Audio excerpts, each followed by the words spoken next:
প্রিয় দর্শক, আসসালামু আলাইকুম। আজ আমরা এমন এক ব্যক্তির সাথে পরিচয় করিয়ে দিব, যে ইতিমধ্যেই আপনার গান, কবিতা এবং ছোট নাটক লিখে সুনাম অর্জন করেছে। মাওনা চৌরাস্তা সিটি কলেজের সম্মানিত প্রভাষক জনাব এমারত বাপ্পি সাহেব। তো আসলে যারা গান গায়, যারা নাটকে অভিনয় করে, তাদেরকে আমরা সবাই চিনি, কিন্তু পিছনে যারা আছে, যারা লিখে, গীতিকার, তাদের কিন্তু আমরা চিনি না। আজকে এমন এক গীতিকারের সাথে আমরা কথা বলবো এবং আপনাদেরকে পরিচয় দিয়ে দেবো। আসসালামু আলাইকুম। ওয়ালাইকুম আসসালাম। জি, আমরা তো জানি যে আপনি দীর্ঘদিন যাবৎ গান লেখেন, কবিতা লেখেন, তো ছোট নাটক লেখেন। তো এই বিষয়ে আপনার কাছ থেকে আমরা বিস্তারিত জানবো এবং আপনার অনুভূতি জানবো। ধন্যবাদ। আসলে গান লেখা এবং নাটক লেখা শুরু করি আমি একদম ছোটোবেলা থেকেই। বিশেষ করে আমার গ্রামে কাছিকাটা একটা সময় প্রচুর মঞ্চ নাটক হতো। আমি চিন্তা ভাবনা করলাম সারা রাতব্যাপী মঞ্চ নাটক অনেকেই কম দেখে। তখন চিন্তা করলাম যে ছোট করে নাটক লিখলে কেমন হয়। তখন আমার প্রিয় স্বাস্থ্য ভাই এবং আমার বিআই লতিফ এবং জুয়েল, তাদের অনুরোধেই আমি মূলত ছোট নাটক লেখা শুরু করি এবং সেই ছোট ছোট নাটকগুলা ব্যাপকভাবে এলাকায় সাড়া ফেলে। আমার উল্লেখযোগ্য কিছু ছোট নাটক আমি যদি বলি, বিশেষ করে সেই দিনগুলি ছিল রাতকানা অফিস, আদরের নষ্ট ছেলে, ভয়ঙ্কর ভাইরাস, আলালের ঘরে দুলাল, মাটির বুকে ফুল, ফিরে দেখা ৭১। এই নাটকগুলা ব্যাপক সাড়া ফেলে। বিশেষ করে কাছিকাটা গ্রামে নাটকগুলা মঞ্চায়িত হয় এবং সবাই প্রশংসা করে। সেই সাথে আমি কিছু গানও লেখা শুরু করি এবং আমি প্রথমেই গান লেখার পর আমার প্রথম প্রকাশিত হয় গান, সেটা হলো গাজীপুর জেলা শ্রীপুর থানায় মেহেদী হাসান ফারুক, অত্যন্ত ভালো মানের একজন সঙ্গীত শিল্পী। তার দ্বিতীয় সোলো অ্যালবাম নাম ছিল কেন বলেছিলে ভালোবাসি।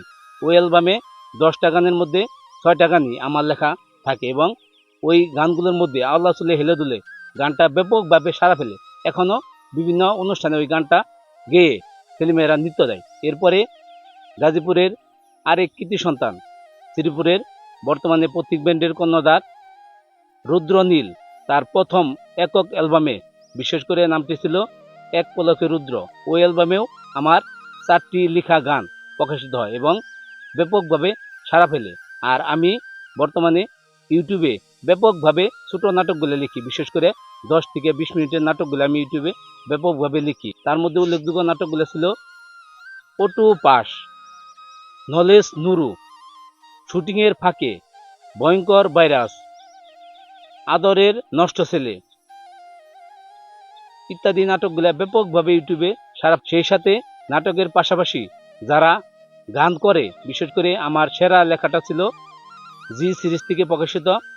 ওই গানটা ছিল তেনেলায় সেরা কণ্ঠ তারকা বাংলাদেশের একজন খ্যাতিমান শিল্পী মুনিয়া মুন এবং রুদ্রনীল, এই দুজনের কণ্ঠে একটা রোমান্টিক গান ব্যাপকভাবে সাড়া ফেলে। তখন সিডি ক্যাসেট এবং ক্যাসেটের বাজার অনেকটা ধস হয়ে যায়, শুরু হয়ে যায় ডাউনলোডের বাজার এবং আমি ডাউনলোডের গানগুলো অনেক করি।